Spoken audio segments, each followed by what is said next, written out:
आदाब अर्ज़ है। आप देख रहे हैं एडीएन उर्दू न्यूज़ और आपके साथ मैं हूं सैयद वहाबुल हक। खबरों के सिलसिले को शुरू करने से पहले आइए डालते हैं एक नज़र दिन भर की अहम खबरों पर। 17 साल नौजवान पाया गया कोरोना से मुतासिर, मरीजों की तादाद हुई 25। बायजीपुरा की गली नंबर 21 का इलाका हिस्सास करार दिया गया।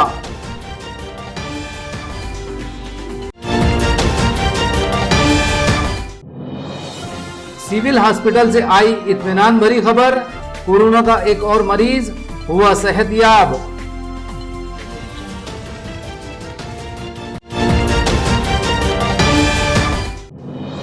एडीएन उर्दू न्यूज की खबर का असर, जलाल कॉलोनी के साकिनीन को खाम नदी के गंदे पानी और बदबू से मिली नजात। सब रिश्तों से बड़ा है इंसानियत का रिश्ता, औरंगाबाद सेंट्रल जेल से सामने आई बेहतरीन मिसाल। अब खबरें तफसील से। गुज़िश्ता रोज घाटी अस्पताल में कोरोना के एक मरीज के मौत के फौरी बाद शहर में कोरोना का एक और मरीज पॉजिटिव पाया गया। बायजीपुरा के साकिन इस मरीज की उम्र सिर्फ 17 साल है। शहर में अब कोरोना से मुतासिर मरीजों की तादाद 25 तक पहुंच गई है। पुलिस और इंतजामिया ने बायजीपुरा के इस इलाके को हिस्सास इलाका करार दिया है और पूरे इलाके में सैनिटाइजिंग का अमल शुरू कर दिया गया है। गुज़िश्ता शाम बायजीपुरा इलाके में कोरोना का एक और मरीज पाया गया। गली नंबर 21 के साकिन इस नौजवान की रिपोर्ट कल पॉजिटिव आई थी। इसके बाद उसे सिविल हॉस्पिटल के आइसोलेशन वार्ड में शरीक किया गया। अब शहर में कोरोना के मरीजों की तादाद 25 हो चुकी है, जिनमें 2 अफराद की मौत हुई। एक खातून मरीजा सेहतयाब हो चुकी है, जबकि बकिया 22 का इलाज जारी है। इनमें कुछ मरीज तेजी से सेहतयाब हो रहे हैं। बायजीपुरा में गली नंबर 21 को अब हिस्सास इलाका करार देते हुए पुलिस ने ये इलाका सील कर दिया। मुतासरा नौजवान से मुतल्लिका तमाम रिश्तेदारों और मुतल्लिकीन की स्क्रीनिंग की गई। गली नंबर 21 में सैनिटाइजिंग की गई। इस गली से मुत्तसिल गली और इसके तमाम दाखिली रास्तों पर बैरिकेड्स लगा दिए है और पुलिस का सख्त पहरा लगा दिया गया है। काल संध्याकाळी इथे एक संशयित पेशंट मिळाला, त्याकरता इथं पूर्ण गल्ली सील केलेलं आहे। बायजीपुरा गल्ली नंबर 21 मध्ये पूर्ण सील केलं आहे आणि बाजूच्या पण सील केलेलं आहे आणि स्वच्छता करून घेतली महानगरपालिकेकडून। आता सध्या तसं जवळपास एरिया सील असल्यामुळं येणं जाणं जवळजवळ पूर्णचपणे बंद आहे। परंतु कोणी अर्जंट असेल, दवाखाना मेडिकल वगैरे असं काही असेल तर त्यांना जाण्या येण्यासाठी थोडीशी आहे। सिविल हॉस्पिटल में शरीक कोरोना के एक मरीज को आज अस्पताल से डिस्चार्ज कर दिया गया। यह सिडको N4 का साकिन है। मुसलसल दूसरी मरतबा इसकी रिपोर्ट निगेटिव आई है। उसी तरह आरिफ कॉलोनी के साकिन नौजवान को भी डिस्चार्ज करने की तैयारी की जा रही थी, लेकिन इसके स्वैब की एक बार फिर जांच की जा रही है। ये बात आज सिविल सर्जन डॉक्टर कुलकर्णी ने कही। सिविल हॉस्पिटल में शरीक कोरोना के एक और मरीज को आज डिस्चार्ज कर दिया गया। इस तरह ये दूसरा मरीज है जिसे कोरोना के मर्ज से नजात मिल चुकी है। इससे पहले एक खातून मरीजा को अस्पताल से डिस्चार्ज किया गया था। ये इत्तला आज डॉक्टर कुलकर्णी ने दी। उन्होंने कहा कि यहाँ अब मरीजों की हालत बेहतर होती जा रही है। इधर घाटी अस्पताल की लेबोरेटरी में 13 अफराद की रिपोर्ट आज निगेटिव आई, जबकि 9 अफराद की रिपोर्ट अभी आनी बाकी है। ये बात आज घाटी के नोडल ऑफिसर डॉक्टर गायकवाड़ ने कही। डॉक्टर गायकवाड़ ने बताया कि आज घाटी में 13 अफराद की स्क्रीनिंग भी की गई। इनमें से 3 अफराद के स्वाब जांच के लिए भेजे गए हैं। खाम नदी में ड्रेनेज लाइन के गंदे पानी और बदबू की वजह से लोगों को सख्त परेशानी उठानी पड़ रही थी। 11 अप्रैल को एडीएन उर्दू न्यूज़ ने जैसे ही यह खबर दिखाई, मुताल्लिका ठेकेदार और कंपनी फौरन हरकत में आ गई और आज इसने ड्रेनेज लाइन की मरम्मत का काम मुकम्मल कर लिया, जिसकी वजह से यहाँ के लोगों को बदबू और गंदगी से निजात मिल चुकी है। जलाल कॉलोनी के साकिनीन ने एडीएन उर्दू न्यूज़ के लिए अपने जज्बे तशक्कुर का इजहार किया। कुछ दिनों पहले खाम नदी में 500 mm की ड्रेनेज लाइन फूटने से नदी के आसपास रहने वालों की जिंदगियां अजीरन हो गई थी। 11 अप्रैल को एडीएन उर्दू न्यूज़ ने यह खबर दिखाई, जिसमें जलाल कॉलोनी के लोगों ने ड्रेनेज लाइन के फूटने से नदी में बहता गंदा पानी और बदबू की वजह से इनको हो रही परेशानियों का हाल बतलाया। एडीएन उर्दू न्यूज़ पर यह खबर आते ही इस ड्रेनेज लाइन की मरम्मत की जिम्मेदार खिलारे एंड कंपनी ने अपना काम तेज कर दिया। फूटी हुई ड्रेनेज लाइन की मरम्मत का काम आज मुकम्मल हो चुका है। यहाँ के साकिनीन ने आज एडीएन उर्दू न्यूज़ का तहे दिल से शुक्रिया अदा किया कि ये खबर दिखाए जाने के बाद इनकी एक बड़ी मुश्किल इंतहाई कम वक्त में हल हो चुकी है। हमारे जो एडीएन न्यूज़ के हमने न्यूज़ दिए थे कि हमारे नदी के अंदर पूरा गंदा पानी आ रहा था। इंशाल्लाह अल्हम्दुलिल्लाह वो काम एडीएन न्यूज़ की वजह से पूरा हो गया और एडीएन न्यूज़ का हम बहुत बहुत शुक्रगुजार हैं कि उन्होंने हमारा जल्द से जल्द ये काम करवा दिए। और आप देख सकते हैं पीछे पूरा इनके नदी के पूरी सूख रही है, अभी पूरा काम बहुत जल्द से जल्द हो गया है। हम एडीएन उर्दू न्यूज़ के तहे दिल से शुक्रगुजार है कि उन्होंने हमारी जलाल कॉलोनी जो बस्ती थी वहाँ पे जो ड्रेनेज लाइन फूट चुकी थी उन्होंने हाईलाइट्स किया, मोबाइल अपने टीवी पर बताया, यूट्यूब पे डाला। इस वजह से हमारी जो एडीएन न्यूज़ ने जो हमारे लिए किया है, उर्दू न्यूज़ ने, हम उनके बहुत तहे दिल से शुक्रगुजार है कि हमारे नदी का काम हो चुका है। अभी नदी सूखी हो रही है क्योंकि पूरा पानी की बो वगैरह सब निकल चुकी है हमारे के, तो हम तहे दिल से एडीएन न्यूज़ का शुक्रगुजार है। हमें जो है तो खाम नदी के अंदर जो ड्रेनेज का पानी आ रहा था उससे बहुत तकलीफ़ थी, तो हमने एडीएन न्यूज़ वालों को जो न्यूज़ दिए और एडीएन न्यूज़ वालों ने ये न्यूज़ चलाए और इसके वजह से जल्द ये पूरे नदी का काम हो गया है। हम एडीएन न्यूज़ वालों का शुक्रिया अदा करते हैं कि उन्होंने हमारा काम करा है और हम बहुत तकलीफ़ में थे, हम ये तकलीफ़ में से निकल गए। आप ये नदी देख सकते हैं, पूरी नदी अभी काफ़ी सूख चुकी है, तो इस एडीएन न्यूज़ वालों का बहुत बहुत शुक्रिया। कारपोरेशन की जानिब से कायम किए गए 5 कोरोना क्लिनिक में स्वाइप कलेक्शन कैबिनेट नस्ब किए गए हैं।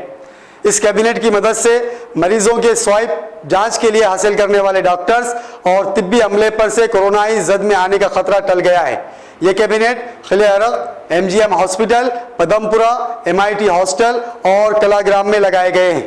कोरोना के मरीजों की जांच के लिए इनके स्वाइप लिए जाते हैं। कोरोना का वायरस थूक के जरिए ही फैलता है, इसलिए तिब्बी अमले को कोरोना के मरीजों की जांच के लिए उनके थूक का नमूना हासिल करना पड़ता है। तो ऐसे वक्त में उन्हें भी कोरोना का मर्ज होने का ज़बरदस्त खतरा होता है। तिब्बी अमले को इससे महफूज रखने के लिए आज म्युनिसिपल इंतजामिया ने 6 स्वाइप कलेक्शन कैबिनेट मंगवाए, जिसकी वजह से स्वाइप हासिल करने वाले डॉक्टर्स अब इसकी जद में आने से महफूज रहेंगे। कारपोरेशन के हेल्थ डिपार्टमेंट की डॉक्टर अमर ज्योति शिंदे ने बताया कि कोरोना स्वाइप चेकिंग बूथ सनतकार मिलिंद कनक की जानिब से अतिया किए गए हैं। ये बूथ पदमपुरा, एमजीएम हॉस्पिटल, खिलियारत और एमआईटी हॉस्पिटल में लगाए जाएंगे, जबकि एक बूथ कलाग्राम में लगाया गया है। इस बूथ की वजह से तिब्बी अमले के लिए स्वाइप का नमूना हासिल करना अब इंतहाई आसान और महफूज हो गया है। मी आत्ता सध्या इथे महानगरपालिका औरंगाबादमध्ये स्वॅब कलेक्शनचं मॉनिटरिंग करते सगळे। तर आपण आता एक 6 कॅबिनेट्स स्वॅब कलेक्शनसाठी तयार केलेले आहेत आणि ते कॅबिनेटमध्ये बसून डॉक्टरांना स्वॅब घेणं अगदी सोपं जाईल आणि PPEचा वापर आपल्याला अत्यंत कमी प्रमाणात लागणार आहे त्याच्यामुळे। तर आत एकदम क्लोज्ड कॅबिनेट असल्यामुळे स्वॅब कलेक्शन सोपं जाईल। बाहेर पेशंट थांबणार आहे आणि आतमध्ये स्वॅब कलेक्शन करणारे डॉक्टर्स राहणार आहेत आणि ते आतमध्ये बसून, बाहेर ग्लास असल्यामुळे ते सगळं त्यांना दिसणार आहे, तिथून स्वॅब कलेक्ट केले जातील आणि पेशंट बाहेर बसलेला असणार आहे। स्वॅब कलेक्ट केल्यावरती ते लगेच VTMमध्ये हे करून आम्ही कोल्ड चेनमध्ये ठेवणार आहे, लॅबला आम्ही पाठवणार। ते आता हे सध्या 4 आमचे CCE जे चालू होतात ते किल्ल्यार, पदमपुरा, MIT हॉस्टेल आणि MGM स्पोर्ट्स कॉम्प्लेक्स, तर तिथं 4 ठिकाणी लावणार आहोत। एक कलाग्रामला आम्ही ऑलरेडी चालू केलेलं आहे स्वॅब कलेक्शन सेंटर, तिथं कलाग्रामला एक ठेवणार आहोत आणि अजून एक एक्स्ट्रा बनवलेलं आहे, म्हणजे अजून दुसरीकडे कुठे अजून वाढवायचं असेल आम्हाला तर तिथं आम्ही ते कॅबिनेट ठेवू आम्ही तिथे। म्यूनिसिपल कॉरपोरेशन की जानिब से शहर के तमाम इलाकों में कोरोना सर्वे जारी है। कॉरपोरेशन के तिब्बी अमले, टीचर्स और आशा वर्कर्स को ये काम सौंपा गया है। आरिफ कॉलोनी में सर्वे कर रहे अमले ने बताया कि अब इस सर्वे में शहरियान पूरा ताउन कर रहे हैं। ये सर्वे 17 अप्रैल तक जारी रहेगा। म्युनिसिपल इंतजामिया की जानिब से शहर के तमाम इलाकों में कोरोना सर्वे जारी है। कॉरपोरेशन के तमाम हेल्थ सेंटरों पर आशा वर्कर्स, म्युनिसिपल टीचर्स और तिब्बी अमला इस काम में लगाया गया है। आरिफ कॉलोनी हेल्थ सेंटर की जानिब से भी ये सर्वे जारी है। हेल्थ सेंटर के सुपरवाइज़र PN कुलकर्णी ने बताया कि इस इलाके में रोज़ाना सर्वे किया जा रहा है। हर घर पर जाकर बीमारों और शहर के बाहर से आने वालों की मालूमात हासिल की जाती है और हर रोज़ हर घर पर सर्वे की तारीख भी लिखी जाती है। इब्तिदा में लोगों ने सर्वे में ताउन नहीं किया, लेकिन अब लोग पूरा ताउन कर रहे हैं और ये सर्वे 17 अप्रैल तक जारी रहेगा।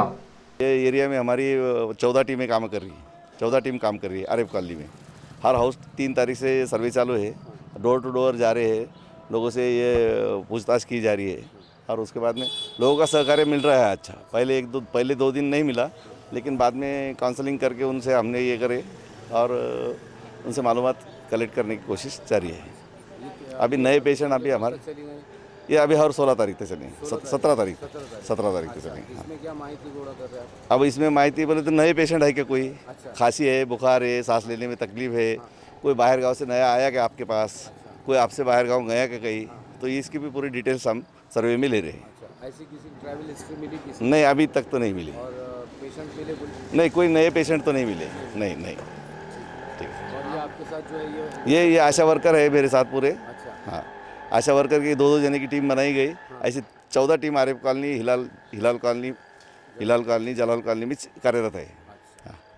अब वक्त हो चला है एक मुख्तसर वक्फे का। खबरें अभी और भी है, देखते रहिए एडीएन उर्दू न्यूज़।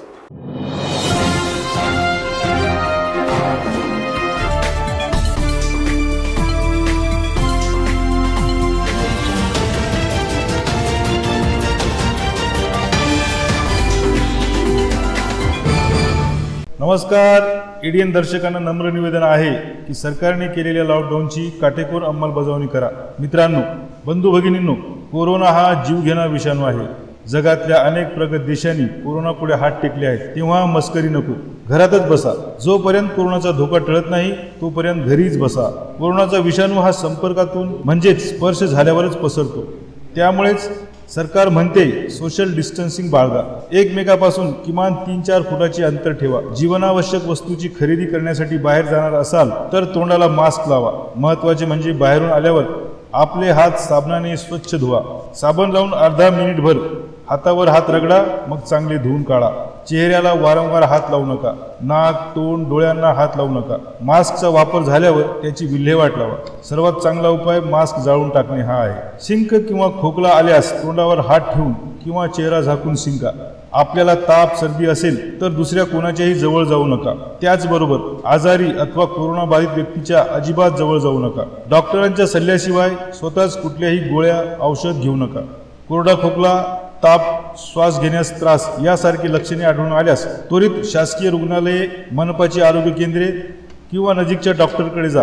त्यांचा सल्ला घ्या आणि त्यांनी सांगितलेल्या सर्व सूचनांचे पालन करा। मित्रांनो, एडीएन दर्शकांनो, पुन्हा एकदा कळकळीची विनंती करतो, कोरोनाला हरवायचे असेल तर घरात बसूनच त्याच्यावर मात करता येईल। जर त्याला एक जण जरी चुकून भेटला तर तो त्याच्या मार्फत इतरांपर्यंत नक्कीच जाईल आणि या एकामुळेच आम्ही कोरोना विरुद्धचे युद्ध हरू शकतो। म्हणून तो एक मी नव्हेच हे आपल्या मनाशी पक्क करा आणि आपल्यासाठी रणांगणावर लढणाऱ्या doctors, police, nurse, ward boy, मनपाच्या आरोग्य विभागाचे कर्मचारी, सफाई काम करणारे चतुर्थ श्रेणी कर्मचारी आणि त्याचबरोबर इतर सर्व जे आमच्यासाठी लढत आहेत त्यांच्यासाठी कृतज्ञतेचे 2 शब्द आभार व्यक्त करणारे मनात आणा, हीच विनंती।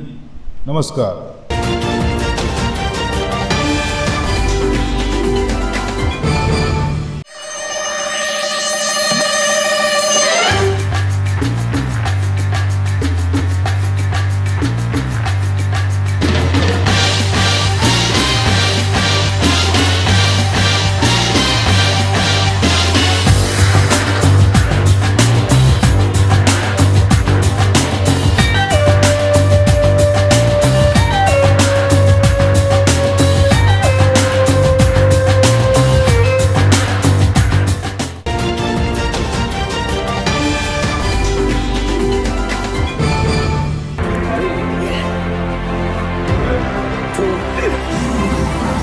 गुस्से में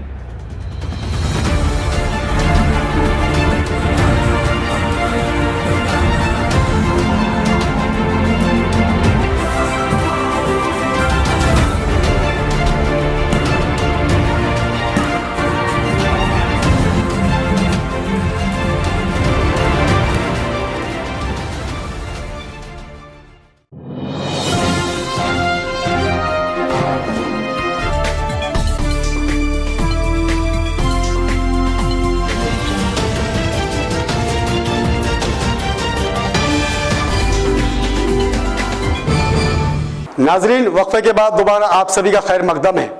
कोरोना वायरस ऐसी खतरनाक बला है जिसने इंसानों को एक दूसरे से दूर कर दिया। कर्फ्यू और सोशल डिस्टेंस की पाबंदी से आज लोग एक दूसरे से दूर हो गए हैं, लेकिन इंसानों में इंसानियत का जज्बा उन्हें एक दूसरे के करीब लाता है। इंसानी हमदर्दी, मोहब्बत और इंसानी रिश्तों की एक मिसाल औरंगाबाद सेंट्रल जेल में सामने आई। जहां जेलर ने महज इंसानियत के नाते ऐसे गरीब कैदियों के खानदानों तक रिलीफ पहुंचाई जो कर्फ्यू की वजह से भूखों मरने पर मजबूर हो गए हैं। जेल में कैदियों के किस्से अक्सर हमारे सामने आते रहते हैं। आमतौर पर जेलों में कैदियों के साथ मारपीट, बदसलूकी और जुल्म व ज़्यादती के वाक़यात ही देखने और सुनने को मिलते हैं। लेकिन कोरोना वायरस की वबा के चलते जेल में कैदियों और जेलर के दरमियान रिश्ते के मानी ही बदल गए। औरंगाबाद सेंट्रल जेल में भी ऐसा ही एक वाक़या सामने आया जिसने यह साबित कर दिया इंसानों के दरमियान भले ही कोई रिश्ता हो, लेकिन इनमें सबसे बड़ा रिश्ता इंसानियत का ही होता है। औरंगाबाद सेंट्रल जेल में सैकड़ों कैदी सज़ा काट रहे हैं। इनमें कुछ ऐसे कैदी भी हैं जो गरीब हैं। इनके जेल में कैद होने से इनके ख़ानदानों के बुरे हाल हैं। कोरोना कर्फ्यू की वजह से इन कैदियों के ख़ानदान फाका कशी पर मजबूर हो चुके हैं। इन हालात में सेंट्रल जेल के सुपरिटेंडेंट हीरालाल जाधव ने महज इंसानी हमदर्दी की बुनियाद पर ऐसे 50 कैदियों का इंतखाब किया जो इसी ज़िले के हैं और कर्फ्यू में इन पर भूखों मरने की नौबत आ चुकी है।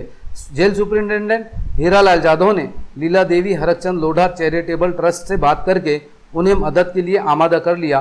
ट्रस्ट की तरफ से भी इनकी फौरी रिलीफ का इंतज़ाम किया गया। हर कैदी के ख़ानदान को किराना सामान, गेहूं, चावल, दालें, शक्कर, तेल वगैरह पर मुश्तमिल किट जेल की एम्बुलेंस के ज़रिए इनके घरों तक पहुंचाने का नज़्म किया गया, जिससे इन मुसीबत ज़दा ख़ानदानों को अब जीने का सहारा मिल गया है। ट्रस्ट के जिम्मेदार कांति कुमार जैन ने भी सुपरिटेंडेंट हीरालाल जाधव के इस जज्बा इंसानियत की सताइश की कि जेलर और कैदियों में रिश्ता सिर्फ जेलर और कैदी का ही नहीं बल्कि इंसानियत का भी अटूट रिश्ता कायम है, जिसकी मिसाल औरंगाबाद सेंट्रल जेल में सामने आई है। कोरोना वायरस ऐसी खतरनाक बला है जिसने इंसानों को एक दूसरे से दूर कर दिया। कर्फ्यू और सोशल डिस्टेंस की पाबंदी से आज लोग एक दूसरे से दूर हो गए हैं, लेकिन इंसानों में इंसानियत का जज्बा इन्हें एक दूसरे से करीब करता है। इंसानी हमदर्दी, मोहब्बत और इंसानी रिश्ते की एक मिसाल औरंगाबाद सेंट्रल जेल में सामने आई, जहां जेलर ने महज इंसानियत के नाते ऐसे गरीब कैदियों के खानदानों तक रिलीफ पहुंचाई जो कर्फ्यू की वजह से भूखों मरने पर मजबूर हो गए थे। नंदनवन कॉलोनी से मुत्तसिल पसमानदा इलाकों में गरीब तबके के बुरे हाल हैं। यहाँ शिवसेना के वार्ड सदर अजय यादव ने अपने कुछ दोस्तों के हमरा रिलीफ का काम शुरू किया। 2 अप्रैल से उन्होंने ये काम शुरू किया था, जिसमें वो ज़रूरतमंदों में अनाज, आटा, किराना और सब्जी तरकारी तक तकसीम कर रहे हैं। हर दिन इनके पास सैकड़ों लोगों में रिलीफ तकसीम की जा रही है। शिवसेना की जानिब से हर इलाके में रिलीफ पहुंचाने का इंतज़ाम किया गया था, लेकिन अजय यादव ने इससे ऊपर उठकर अपनी तरफ से और अपने साथियों आमटे पाटिल, एडवोकेट परवीन कामले और शेख अफरोज़ वगैरह के हमरा गरीबों की मदद का काम शुरू किया है। वो जात पात, मजहब और तबकों की बुनियाद से ऊपर उठकर इनके इस काम की पूरे इलाके में सताइश की जा रही है। बहुत मदद हो रही है। ये जो अजय भाई काम कर रहे हैं वार्ड नंबर 17 में, जो अभी वार्ड नंबर 10 हो गया है, ये बहुत अच्छा काम कर रहे हैं और ये रोज़ कंटिन्यू बांटना काम चालू है। कभी फूड, भाजी, तरकारी, सब्जी वो सब बांट रहे हैं, कभी चावल बांट रहे हैं, कभी गेहूँ बांट रहे हैं, लेकिन रोज़ का कंटिन्यू चालू है। कभी आटा वगैरह भी दे रहे हैं। कब से चालू है? ये 2-3 तारीख से चालू है। और इन्होंने जो अभी गरीबों के लिए रोज़ बांट रहे, कुछ ना कुछ सब्जी भाजी तक बांट रहे हो, तो बहुत अच्छी मदद कर रहे हो सबके लिए। या नंदनवन कॉलनी परिसरामध्ये मिलिंदपासून ते भावसिंगपुरा, नंदनवन कॉलनी, भुजबळनगर असा खूप मोठा परिसर आहे आणि इथे गरीब लोकांची संख्या जास्त आहे। परंतु ह्या नंदनवन कॉलनीमध्ये अजय यादव तर्फे आणि आमटे पाटील यांच्यातर्फे बऱ्याचदा असं झालेलं आहे की ते दररोजच त्यांच्या परीने लोकांना कसल्या ना कसल्या प्रकारची मदत करत आहेत। दररोज ते त्यांच्या हिशोबाने वाटत आहेत आणि विशेष म्हणजे आता महानगरपालिकेचे पुढे इलेक्शन असतानासुद्धा ते हे बघत नाहीत की माणूस कुठला आहे, काय आहे। जो गरजू आहे, जो त्यांच्यापर्यंत येतो त्यांना ते देत आहेत आणि बाकीचे काही लोक इथे वाटत आहेत, परंतु ते त्यांच्या इलेक्शनच्या अनुषंगाने वाटत आहेत। देणाराचं मन कसं चांगलं असायला पाहिजे असं एक साधं सगळ्यांचं हे आहे, परंतु काही लोक इलेक्शन लक्षात ठेवून 1 किलो देत आहेत, गरिबाची थट्टा करतायत। परंतु यादव, आमटे पाटील हे जे लोक आहेत हे अतिशय मनातून दररोज लोकांना काही ना काही त्यांच्या पद्धतीने दररोज मदत करतायत, गव्हाचं वाटप करतायत, भाजीपाला देत आहेत, कसल्या प्रकारची दररोज मदत इथून होते आणि हे अतिशय कौतुकास्पद आहे। आणि ते कसल्याही प्रकारचं त्यांना कसले फंड नसताना स्वतःकडून जेवढं जास्तीत जास्त देता येईल त्या पद्धतीने ते देत आहेत। मैं पिछले 2 तारीख से स्टार्ट किया हूँ कि जो गरीब लोगों को कोरोना की मुसीबत आई है, तो इसमें जो गरीब लोग हैं उनको आटा दाल सब्जी भाजी पाल बांटने का काम चालू है। और मैं शिवसेना का शाखा प्रमुख हूँ, वार्ड नंबर 10 नंदन कॉलोनी शांतिपुरा।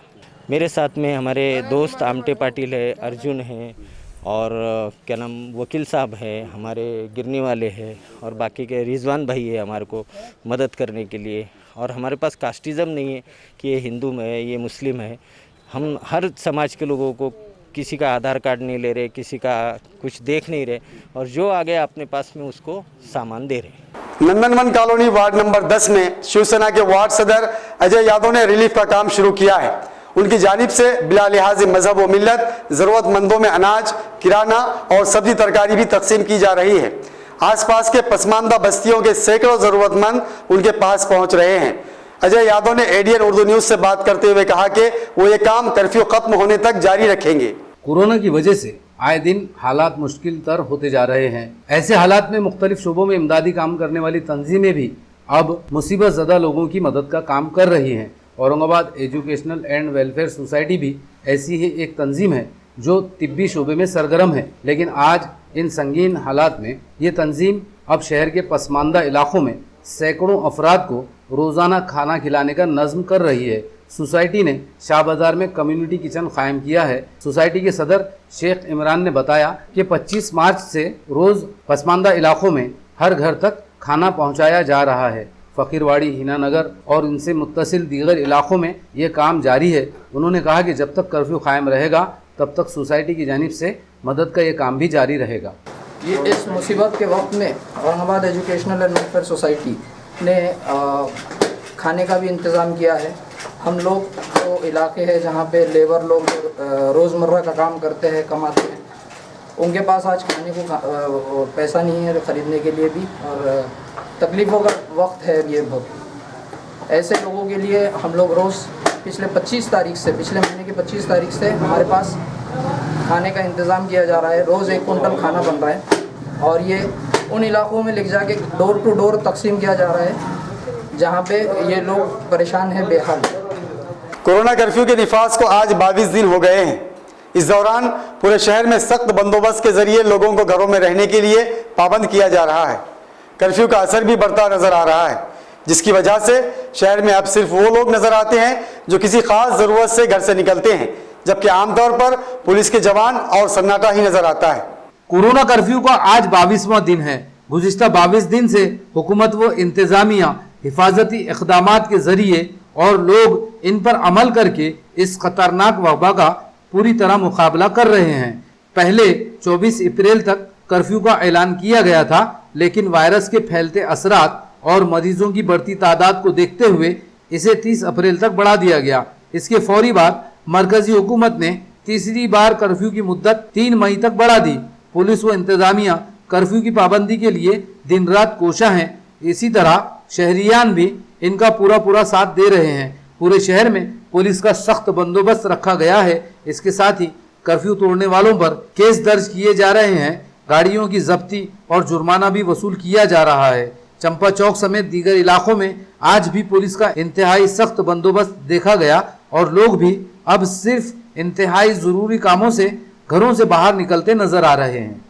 कोरोना की तबाहकारियों की वजह से जारी सीजन में मिट्टी के बर्तनों का कारोबार भी पूरी तरह तबाह व बर्बाद हो गया। गर्मा के मौसम में ठंडे पानी के लिए मिट्टी के बर्तन की मांग बढ़ जाती है, लेकिन आज ये बर्तन खरीदने के लिए एक भी ग्राहक नजर नहीं आता, जिसकी वजह से ये कारोबार करने वाले बैरून रियासत के व्यापारियों को लाखों रुपये का नुकसान उठाना पड़ रहा है। कोरोना की तबाहकारियों से जहां हर कारोबार मुतासिर है, वहीं पर मट्टी के बर्तनों का कारोबार भी इनसे बुरी तरह मुतासिर हुआ है। शहर की अहम शाहराहों पर मट्टी के बर्तनों की दुकानें नजर आती हैं, लेकिन कर्फ्यू की वजह से इनमें आज एक भी ग्राहक नजर नहीं आता। फिलहाल गर्मा का मौसम जारी है। इन मौसम में मट्टी के बर्तनों की मांग काफ़ी बढ़ जाती है।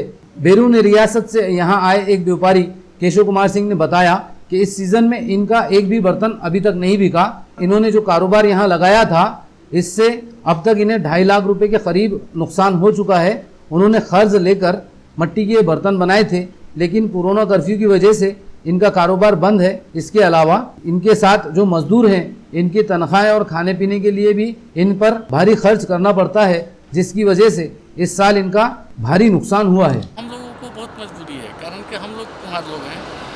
हम लोग मटके जो लिए थे पहले से कर्जे ले करके, उसके बाद वो होली से पहले हम लोग मटका खरीदी किए, उसके बाद लॉकडाउन हो गया। अभी तो 1 रुपये के धंधे पानी है नहीं, तो हम लोग करें तो क्या करें। लगभग 2 लाख से ऊपर का लॉस हो गया। कभी भी ज़िंदगी में आदमी आज तक नहीं सोचा कि कभी भी कि इस तरह की पोजीशन होगी।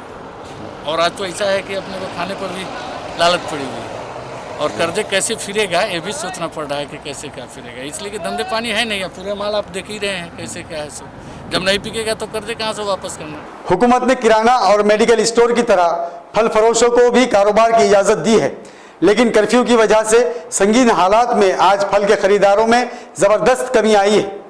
फलों के खराब होने से फल फरोशों को ज़बरदस्त नुकसान उठाना पड़ रहा है, इसलिए अब फल फरोश अपना कारोबार बंद करने पर मजबूर नजर आ रहे हैं। हुकूमत ने कर्फ्यू के दौरान किराना, सब्जी, तरकारी, मेडिकल स्टोर्स के साथ फलों के कारोबार भी खुले रखने की इजाज़त दी है। शहर की सड़कों और अहम शाहराहों पर फल फरोशों की दुकानें तो खुली नज़र आ रही हैं, लेकिन इन दुकानों पर अब ग्राहक नज़र नहीं आते। बीड़ बाईपास रोड पर एक फल फरोश यूनुस खान ने बताया कि इन दिनों फलों की फरोख्त बढ़ जाती है, लेकिन कर्फ्यू की वजह से इनका कारोबार अब ठप हो चुका है। इनके पास मौसमी फल आते हैं, जिनमें कुछ फल ज़्यादा दिन महफूज नहीं रहते और कुछ फलों को फ्रिज या कोल्ड स्टोरेज में रखना पड़ता है। ज़्यादातर फल ख़राब होते जा रहे हैं और इसलिए उन्हें फेंकना पड़ता है, जिससे फल फरोशों का ज़बरदस्त नुकसान हो रहा है और अब वो अपना कारोबार बंद करने पर मजबूर हो रहे हैं। तो बहुत कम हो रहा, माल भी ख़राब हो रहे हैं और ग्राहक भी नहीं है। लॉकडाउन चालू है जब से ग्राहक भी नहीं है, ग्राहक ही नहीं है तो धंधे पे बहुत असर पड़ा और माल बहुत ज़्यादा ख़राब हो रहा है। जो भाव ला रहे हैं उसमें भी कम में बेचना पड़ा और बाकी का माल फेंकना पड़ा। इसमें आम है, चीकू है, अनार, सेब थोड़ी रहती है, लेकिन फिर भी वो फ्रिज की चीज़ है तो उसको फ्रिज में रखना पड़ता है, वो भी नहीं टिकती धूप से। तकरीबन रोज़ के फिर भी 2-3 हज़ार के तो जाती, 1500-2 हज़ार। हर माल अगर थोड़ा भी निकला तो उसमें जाती। कोरोना कर्फ्यू की वजह से शहर में फंसे हुए बैरून रियासत के सैकड़ों अफराद इन दिनों अयोध्या नगरी में पनाह गज़ी हैं। कर्फ्यू की वजह से यहाँ उनका कोई पुरसाने हाल नहीं। यहाँ के साबिक कारपोरेटर राजपूत की जानिब से फराहम किया जा रहा खाना ही अब उनकी ज़िंदगी का सहारा है, जिससे उनमें जिंदा रहने की उम्मीद बाकी रह गई है। कोरोना कर्फ्यू की वजह से जहाँ लोग अपने घरों में बंद हैं, आमोदरफ्त के ज़राए बंद हैं, शहर में मौजूद बैरून रियासत जैसे उत्तर प्रदेश, बिहार और दीगर रियासतों के सैकड़ों अफराद आज भी फंसे हुए हैं। ऐसे ही 150 के करीब अफराद इन दिनों रेलवे स्टेशन से करीब अयोध्या नगरी के मैदान में डेरा डाले हुए हैं। ना ये लोग अपने घरों को जा सकते हैं और ना अब इनके पास ज़िंदगी गुजारने के लिए कोई सामान है। ऐसी हालत में अब इन पर भूखों मरने की नौबत आ चुकी है। यहाँ के साबिक कारपोरेटर राजपूत इनकी मदद के लिए आगे आए और इनके 2 वक्त के खाने का नज़्म किया। ऐसे हालात में इंतज़ामिया की जानिब से कारपोरेशन के स्कूलों में कैंप लगाए गए हैं ताकि ऐसे लोगों के खाने और ठहरने का नज़्म हो सके, लेकिन ये लोग अब तक इस मैदान में पड़े हुए हैं। इनकी तरफ अब तक किसी ने तवज्जो ही नहीं दी, जिसकी वजह से इन्हें मुश्किलात उठानी पड़ रही है। आमची संस्थाने आमचे जे माजी नगरसेवकांचे मिस्टर आहेत विश्वनाथ राजपूत, वार्ड क्रमांक 34, आता सध्या 34 नंबर आहे ते, त्यांच्यातर्फे मी ज्या दिवशीपासून लॉकडाऊन सुरू झालेलं आहे त्या दिवशीपासून इथं आम्ही जितके लोक आहे अडकलेले जे बाहेरगावचे आहे त्यांच्यासाठी आम्ही पोळ्या आणि भाजीचं व्यवस्था करतो। त्यांना रोज 11:30 ते 1च्या दरम्यान आम्ही रोज भाजी पोळी इथं आणून त्यांना बसून खाऊ घालतो आम्ही, कारण की ते फेकण्यात न गेल्या पाहिजे। कमीत कमी 50 ते 60 लोक असतात इथं। जेवणामध्ये आम्ही कधी एक दिवस आड पातळ भाजी देतो, कधी सुकी भाजी आणतो, कधी लोणचं आणतो, कधी ठेसा आणतो, म्हणजे घरच्या सारखं जेवण देतो आम्ही। खबरों के सिलसिले को खत्म करने से पहले आइए डालते हैं एक नजर दिन भर की अहम खबरों पर। 17 साला नौजवान पाया गया कोरोना से मुतासिर, मरीजों की तादाद हुई 25। बायजीपुरा की गली नंबर 21 का इलाका हिस्सास करार दिया गया।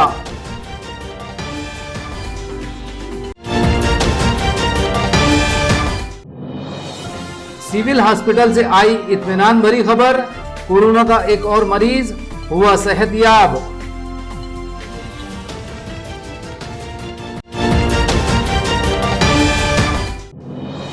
एडीएन उर्दू न्यूज की खबर का असर, जलाल कॉलोनी के साकिनीन को खाम नदी के गंदे पानी और बदबू से मिली नजात। सब रिश्तों से बड़ा है इंसानियत का रिश्ता, औरंगाबाद सेंट्रल जेल से सामने आई बेहतरीन मिसाल। तो नाजरीन, ये थी आज की खबरें। कल फिर मुलाकात होगी नए खबरों के साथ। तब तक अपना ख्याल रखिए और देखते रहिए एडीएन उर्दू न्यूज़। आदाब।